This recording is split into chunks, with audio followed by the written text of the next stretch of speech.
आप देख रहे हैं प्रदेश जनवार्ता और मैं हूं आपके साथ हर्षिता। अपनी दुर्दशा पर आंसू बहाती मांडू की ऐतिहासिक धरोहर देखिए। मांडू से डॉक्टर रईस कुरैशी की रिपोर्ट। प्रशासन का अब इन विश्वविख्यात ऐतिहासिक धरोहर के ऊपर कोई ध्यान नहीं है। आज भी बारिश के मौसम में हजारों सैलानी पहुंचते हैं मांडू इन धरोहर को निहारने के लिए। मांडू के ऐतिहासिक विश्व प्रसिद्ध और संरक्षित भवनों की दुर्दशा और इधर उधर बिखरे शिलालेखों पर प्रदेश जनवार्ता की एक खास रिपोर्ट। पूरी दुनिया में भारत अपनी ऐतिहासिक धरोहर और मुगल बादशाहों के द्वारा तामीर किए गए भवनों, धार्मिक स्थल को लेकर अपना उच्चतम ध्यान रखता है। इन ऐतिहासिक भवनों की देखरेख की जिम्मेदारी भारतीय पुरातत्व विभाग की होती है, जो इन धरोहरों की मरम्मत के लिए, देखरेख के लिए भी जिम्मेदार होता है और सुरक्षा के लिए भी। इसके एवज में ये विभाग टिकट लगाकर उगाही करता है और उन रुपयों से इन सभी भवनों को समय समय पर सजाया, संवारा और ठीक किया जाता है। मध्य प्रदेश का शहर मांडू भी अपनी ऐतिहासिक पहचान को लेकर पूरे विश्व में प्रसिद्ध है। यहाँ की विश्व प्रसिद्ध इमारतें अपनी वीरगाथा, प्रेम और भव्यता को लेकर भी अपना एक अलग स्थान रखती हैं। यहाँ स्थित भवनों, इमारतों की देखरेख की जिम्मेदारी भी भारतीय पुरातत्व विभाग की बनती है। पिछले कई समय से वहाँ स्थित मुस्लिम साम्राज्य से जुड़े भवनों, मकबरों, मस्जिदों की दुर्दशा को लेकर हमें कई तरह की खबरें प्राप्त हो रही थी, जिसे हमने जब अपनी आंखों से देखा तो हमें भी बहुत अफसोस हुआ और इस बात का एहसास भी हुआ कि सरकार यहाँ आने वाले प्रत्येक व्यक्ति से इन भवनों को देखने के नाम पर 25 रुपए प्रति व्यक्ति की उगाही तो कर रहा है, मगर उसकी देखरेख पर कोई खास ध्यान नहीं दे रहा। देखिए साथियों, हम लोग यहाँ पर अभी फिलहाल अशरफी महल में खड़े हैं। मैं आपको मेरे कैमरा पर्सन से मैं गुजारिश करता हूँ कि यहाँ से पूरा व्यूज़ दिखाएं किस तरीके का हालात हैं इस अशरफी महल के। ये आप देख सकते हैं, महल खंडर होता जा रहा है, कोई पुरसाने हाल नहीं, विशेष कोई सुविधा नहीं, कोई साफ सफाई का इंतजाम नहीं। सरकार इस ओर ध्यान दे। इन बादशाहों से उनकी सेना में और कोई प्रजा में कोई बुजुर्ग वाली सिफत इंसान भी उसी दौर में रहे, जिन्हें मृत्यु उपरांत वहीं दफन किया गया है और उनकी मजार आज तक जर्जर हाल में वहां मौजूद हैं, जिसकी देखरेख की जिम्मेदारी भी इन्हीं विभागों पर आती है। मगर ये मजारात किस हाल में हैं, इनकी क्या दुर्दशा है, इन्हें कोई कैसे पहचाने, ये हमने आंखों से देखा और समझने का प्रयास किया। कोई समझाने वाला, बताने वाला हमें नहीं मिला। इस संबंध में हमने जब टिकट घर में बैठे कर्मचारियों से चर्चा की तो उन्होंने बड़ा रूखा जवाब देते हुए अपनी जिम्मेदारी से पल्ला झाड़ लिया। दोस्तों, अब हम आए हैं महमूद खिलजी के मकबरे पर। यहाँ आप देख सकते हैं किस तरह से ये पूरे मकबरे के हाल हैं। आप अपनी नज़रों से, मैं चाहता हूँ कि कैमरा पर्सन ही दिखाएं कि किस तरीके से यहाँ पे सब मकबरा टूटा हुआ पड़ा है और कैसे पत्थर इधर उधर पड़े हुए हैं। कई पत्थर ऐसे हैं यहाँ पर जिन पे कलमे लिखे हुए, हमने वहाँ भी आपको दिखाया था और यहाँ भी मैं आपको अंदर दिखाता हूँ किस तरीके से कलमे लिखे हुए पत्थर से अब यहाँ पड़े हैं। देखिए, लोग इनमें से पैर रख रख कर ऊपर जा रहे हैं। ये देखिए किस तरह से ये पत्थर पड़ा है, किस तरह से ये पत्थर पड़ा है। ये सब कलमे लिखे हुए पत्थर हैं, आप देख सकते हैं।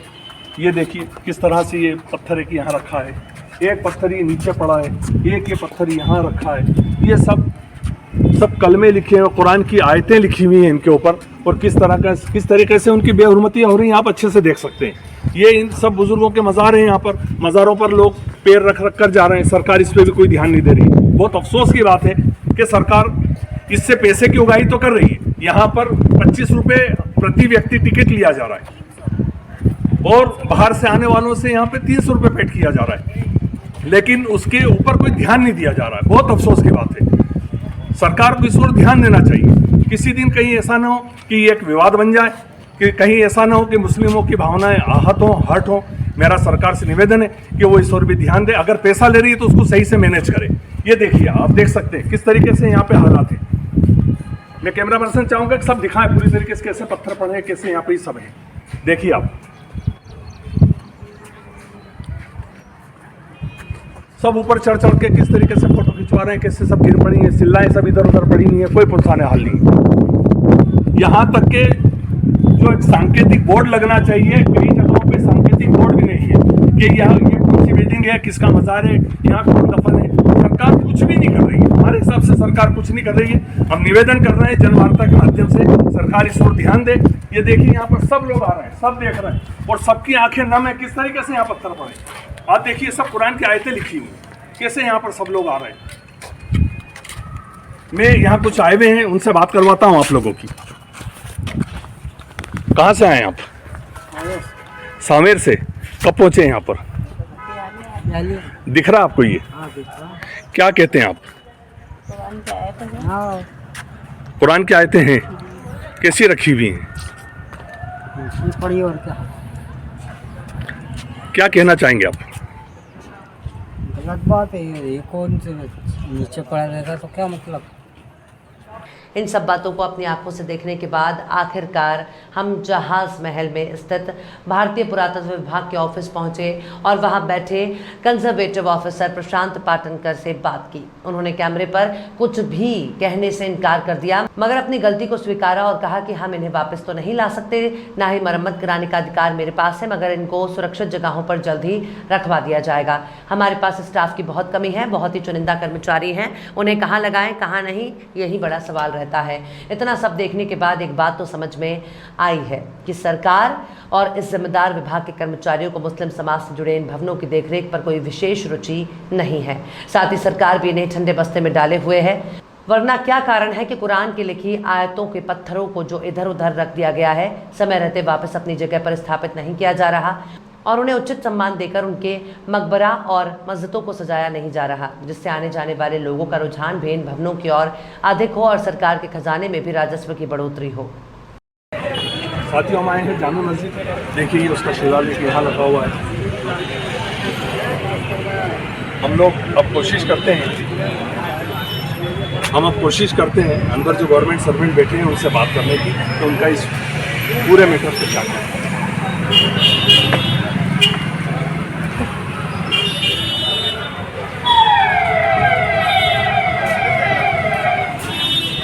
तो नमस्ते, मैं डॉक्टर रईस कुरैशी जयमाल। मैं आपसे सिर्फ इतना जानना चाहूँ कि आपके सामने वाली जो मस्जिद है ये आपकी उसमें आती है कि नहीं, इसकी देखरेख कौन करता है? आपकी उसमें आता है। वहाँ जो पत्थर कुरान की आयतों में लिखे हुए पड़े जिसपे कलमात लिखे हुए, उनको इसे बेअदबी के साथ क्यों रखते हैं?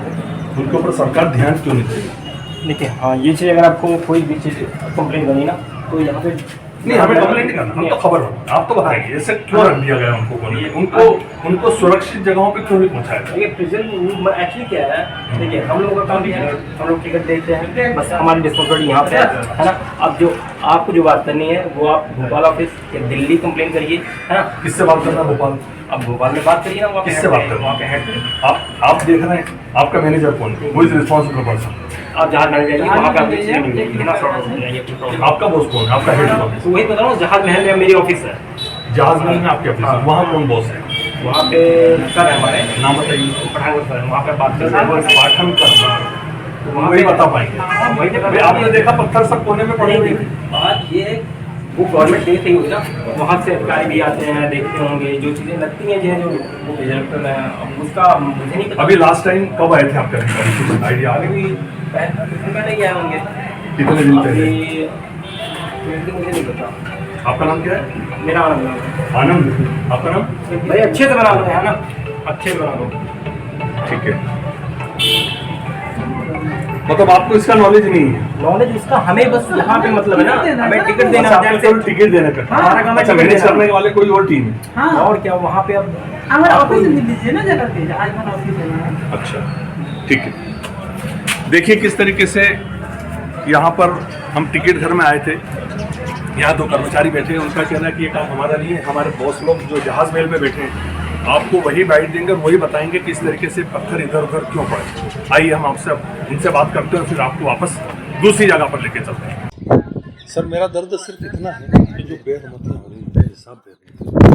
मैंने अभी कुछ लड़कों के से जूते से सर मैन पावर नहीं है, क्या करें। एक मोन्यूमेंट पे एक आदमी, आप मोन्यूमेंट देखा कितना बड़ा, नीचे भी ऊपर भी पावर ही नहीं। क्लोज करते जहाँ वो रखा हुआ जाएगा उसको आप इतने से एरिया में क्लोज करते पहला, जो दूसरे पत्थर इधर की आयतें लिखी हुई आप उसको उठवा के सेफ जगह पे क्यों ले? वो कर सकते हैं, ये चार ही कोने में फैले हुए वैसे फैले हुए। अब वो लोग क्या करते हैं जिनको मालूम नहीं है वो तो पैर रखा नहीं जाओगे। ये वाली अच्छा है।